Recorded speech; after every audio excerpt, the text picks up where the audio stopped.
હાલો, હું છું તમારો વિશાલ અને તમારા વિશાલ બ્લોગમાં સ્વાગત છે. તો આજે આવી ગયા છીએ માંડવી. તો માંડવીના વચમાં જતા ચશ્મા મળી ગયા. તો ચશ્માનો 100નો ખોબો ઉપડી ગયો છે આજના દિવસમાં.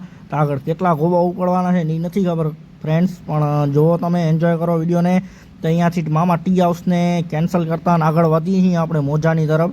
અહીંયા મોસીમભાઈ પણ મોજાને જોવે છે.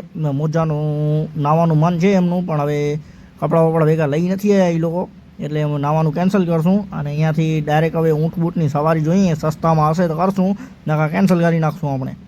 તો ઊંટની સવારી જોવા ગયા હતા, મગર ₹150 કીધા, એટલે હાલમાં કેન્સલ કરવામાં આવે છે. બીજી વખત માંડવી આવશું ત્યારે જોઈ જશે. એમાં વચમાં એક સબસ્ક્રાઈબર મળી ગયા હતા આપણને, તેને આપણે રામ રામ કર્યું ને અહીંયાથી આપણે આગળ વધ્યા.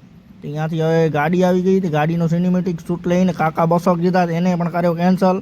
અહીંયાથી આવી ગયા ઇમરાનભાઈ પાસે પાણી પીવા. અહીંયાથી 20 વાળી બોટલ આપણા બજેટમાં હતી, પીને આપણે હાલશું આપણા ઘર તરફ. તો આલો મેગીનો એમનો સ્ટોલ છે, તેમને વિઝિટ કરજો એમના સ્ટોલ ઉપર. ને આપણને ચેનલને સબસ્ક્રાઈબ કરજો, લાઇક કરજો અને શેર કરજો, અને સબસ્ક્રાઈબ વધારે કરજો થોડોક, જેમ બને તેમ.